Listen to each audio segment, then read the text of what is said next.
We're beginning a series of John's Gospel. Over the next 3, maybe 4 weeks, you will hear about John's, what they call, bread of life discourse. And here we begin this bread of life discourse in a way that's going to actually kind of lead us into what he wants us to hear. And it is very poignant in a way that what is being said here in this particular gospel. As we listen to this gospel, we see a parallel of God feeding his people. If we listen to the Old Testament, we hear about the manna that came down from heaven. And now we see Jesus Christ doing the same thing with the bread and the loaves and the fishes. He is pointing at something, and of course this is in John's Gospel. As we go through John's Gospel, especially in chapter 6, we see that there is a correlation to something. It's not just about what he can do, or what the people think he can do. They're all looking at him because they're following him because they need something. They need their sick cured. They need help. They need someone to lead them. They need Christ to give them something, give them hope in the beginning. That's what they're after. That's what this multitude of people that are following Christ. They want something more than just what they have. But they're thinking about Christ in a very different manner to what Jesus Christ is thinking about. Or even in John.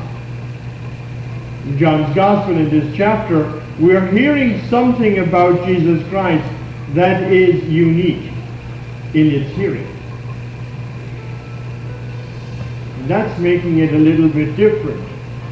We sometimes associate John's Gospel, the chapter 6, with the Mass, very much so. You can actually make that parallel. But that's not exactly what's going on in this chapter.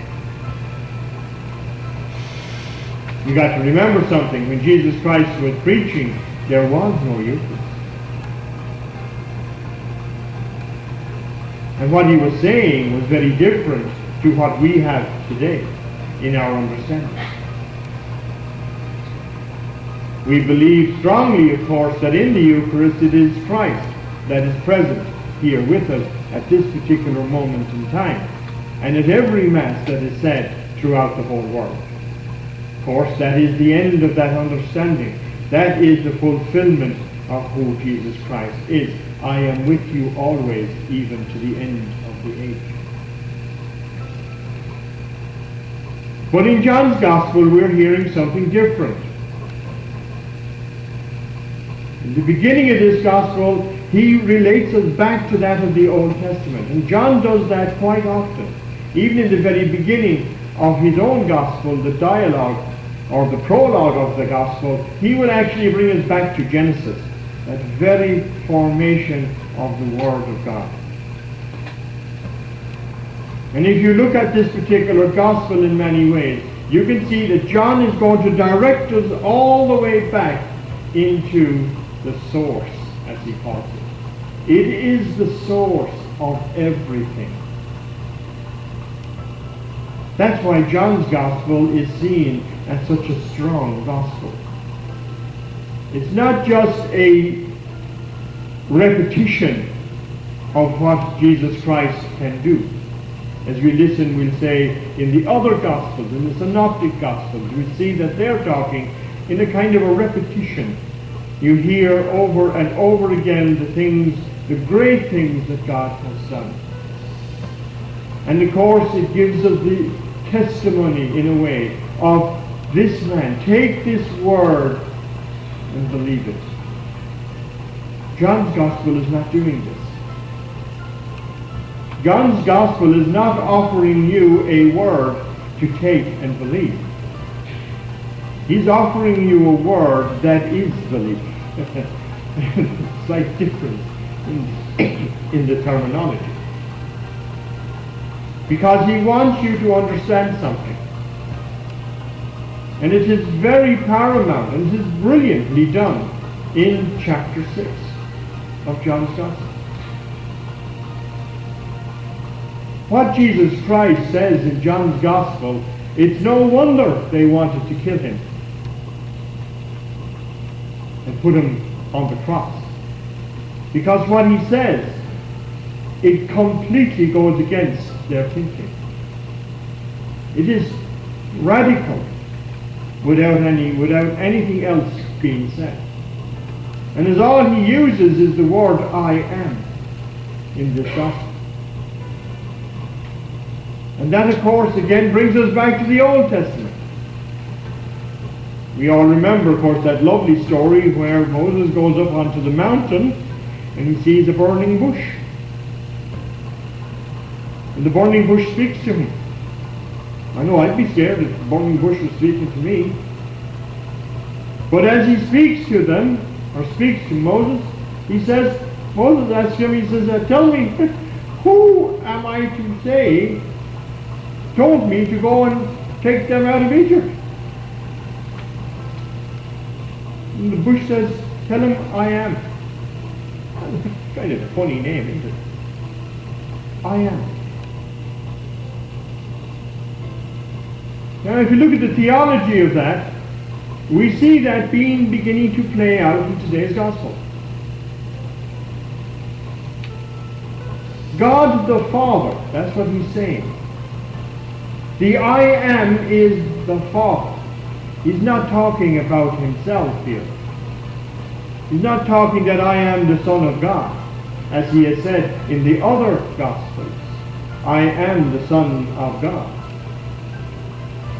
He is saying in John's Gospel that I am God. That's a big leap from Son to the actual Father. That's what he's saying. And God, when they were in the desert for 40 years and they were hungry, sent them manna from heaven, bread from heaven. Bread comes down from heaven and feeds them. What does he do here in this gospel? He raises it up. He gives thanks to the Father, who he is, and makes it possible to give them bread once more that comes from the Father. That's the big thing. That's why when they see him do this, they say, wow. They realize that he is something greater than just any individual that is right there with them. He is more powerful than they actually ever saw before. Here he only has 5 loaves that he feeds 5,000 people.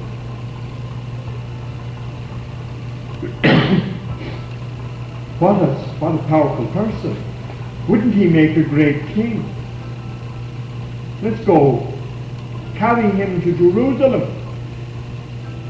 And with his power, he's going to rid us of all the oppression that the Romans are doing to us. He's going to free us. He's going to free us. He's going to make us one nation once more, a new nation under God, and he's going to free us from all that oppression. Let's take him. Let's force him to be king. That's not what Jesus Christ wanted. That's not what the Father is looking for. He wants something greater than just someone who can be a leader in a sense. He wants someone who is going to be able to give them what they need, not just in the material things of this world, but in the spiritual things of this world. That's why when we read John's Gospel in a way, we see John's Gospel as being something of a mystical gospel. I've heard it being called a mystical gospel. I've heard it being called a theological gospel. I've heard it being called the I am gospel. But actually it is the I am gospel is the one that we should refer to. Why? Because Jesus Christ is making a claim that is even huge even today. He is telling us that he is the Father. I'm not just the Son or the Holy Spirit. I am all three. I am. That's the statement.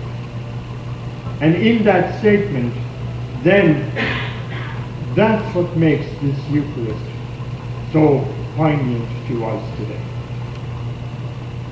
Because in John's Gospel, then, we hear about the bread of life. We hear about the well springs. We hear about everything that he gives us. He is the source and unity of life. He's not just something that is to be thought about in many ways. We sometimes look at some of these commentaries and we read the commentaries of the scriptures and they're very factual. You know, they give facts, times and places. And they're quite good actually to be reading that commentary because it gives you an idea of the time and the history and where it happened. But we have fallen into that little trap of only looking at that particular time and place. We're only looking at that one particular area, the historical Jesus in a way, and who he was and what he did. And we actually sometimes preach and talk about him as someone that was in the past, someone that's out there somewhere, or has been out there somewhere. Oh, he was a man we heard about in what? In our scriptures. That was 2,000 years ago, Father. He's not here no more. And that's where in John's Gospel, if you read it correctly, you will find that he is here.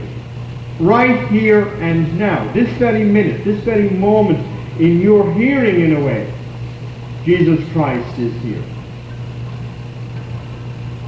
That's why it makes the sacrifice of the Mass so important to us. It's not just walking up and taking a piece of bread and saying Amen. It is actually coming up and receiving the I am, the source of everything that is. And what are we supposed to do with that?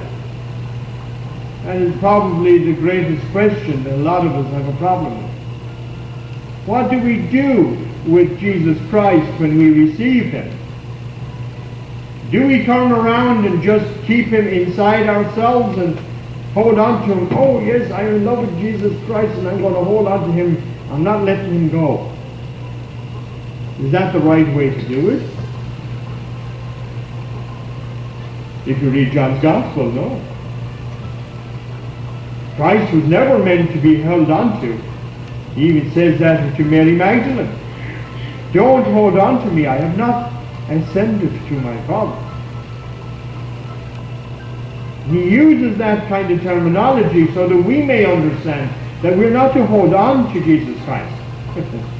We are supposed to express him to everybody through our emotions, through our beings, through our prayers, through our spiritual life. Our life is to change radically once we have received the Eucharist. It's not coming up, taking a piece of bread and walking out the door and forgetting about Jesus Christ once we walk outside the door. Sadly, of course, that's what happens in a lot of our communities.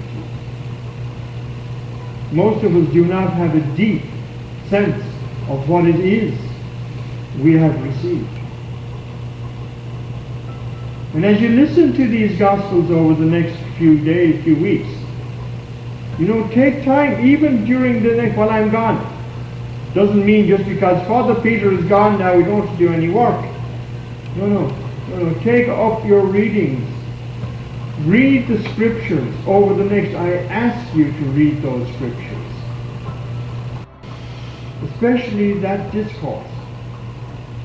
Look at the Sunday readings we're going to have over the next 4 Sundays. And read them deeply. And then, when you come to communion, know what you're receiving. That you are receiving the I am, the source of all that is. Life in abundance. Love complete. Sacrifice ended. In the name of the Father, and the Son, and the Holy Spirit. Amen.